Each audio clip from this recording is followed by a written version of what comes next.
से। मध्य प्रदेश में तमाम सख्ती के बाद भी लगातार धर्मांतरण के मामले सामने आ रहे हैं। दमोह जिले में बाल गृहों की आड़ में धर्मांतरण का खेल जारी है। कहीं नाबालिग को पादरी बनाने की ट्रेनिंग दी जा रही तो कहीं मासूमों की धार्मिक स्वतंत्रता के अधिकार का हनन किया जा रहा है। राष्ट्रीय बाल अधिकार संरक्षण आयोग के अध्यक्ष का यह भी आरोप है कि अधिकारियों की मिली भगत से ये खेल जारी है। मध्य प्रदेश के रायसेन और दमोह जिले से सामने आया बच्चों के धर्मांतरण का मामला तूल पकड़ चुका है। पहला मामला रायसेन के गौहरगंज का, जहां बाल कल्याण समिति में 3 बच्चों के हिंदू नाम बदलकर मुस्लिम कर दिए गए और उन्हीं नामों पर आधार कार्ड भी तैयार करा दिया गया। खुलासा तब हुआ जब राष्ट्रीय बाल अधिकार संरक्षण आयोग के अध्यक्ष प्रियंक कानूनगो ने टीम के साथ दबिश दी। अब सामने आए तीनों बच्चों के पिता को भी सुनिए आखिर बच्चों के साथ हुआ क्या।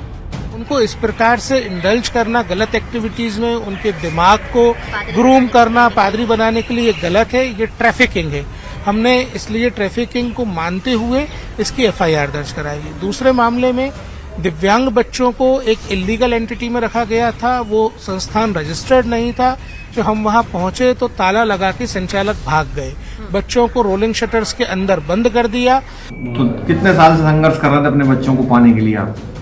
सर 2-3 साल तो किए, जब साहब मना कर दिए वहाँ पे मिल नहीं पाएंगे तो सर हम भोपाल छोड़ के गाँव चले गए। तीनों बच्चे हैं? तीनों बच्चे हमारे। अभी उनके आधार कार्ड मुस्लिम नामों से बना दिए, पता है आपको? हाँ सर, अभी अध्यक्ष साहब ने बताई कि मुस्लिम नाम से आधार कार्ड बन चुके। केवल रायसेन नहीं बल्कि दमोह से भी कुछ ऐसा ही मामला सामने आया।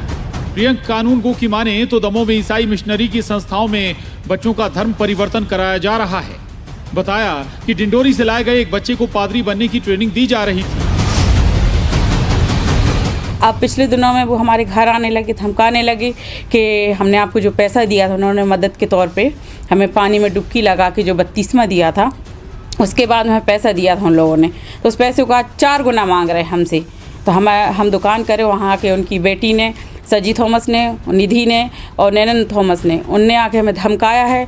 और आए दिन वो रास्ते में कहीं मिलते तो पैसे की बात करके आप चर्च नहीं आओगे तो आपको ऐसा कर देंगे, गलत वो लगा के आरोप हम लोग के लिए फंसाने के लिए चाह रहे थे। मामला धर्मांतरण का है तो सियासत भी सक्रिय हो गई।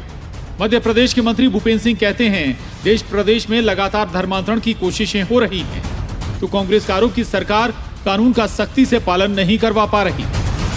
तो धर्मांतरण अगर रुका है तो भारतीय जनता पार्टी की सरकार आने के बाद, कड़ा कानून बनने के बाद, तुष्टीकरण की राजनीति समाप्त करने के बाद ये धर्मांतरण पर काफ़ी हद तक रोक लगी है।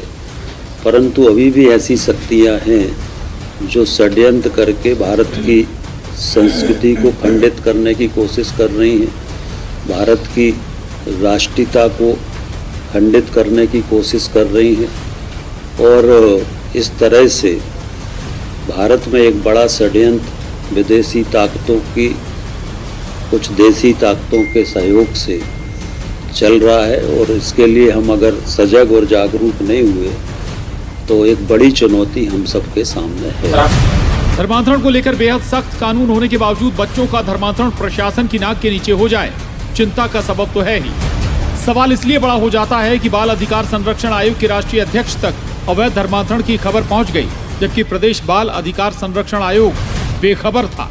पुलिस प्रशासन और खुफिया तंत्र की भी ये नाकामी है। दमोह से धर्मेश पांडे, भोपाल से मनोज राठौर, शैलेंद्र भदौरिया के साथ bureau report, news 18, Madhya Pradesh, Chhattisgarh. और धर्मांतरण के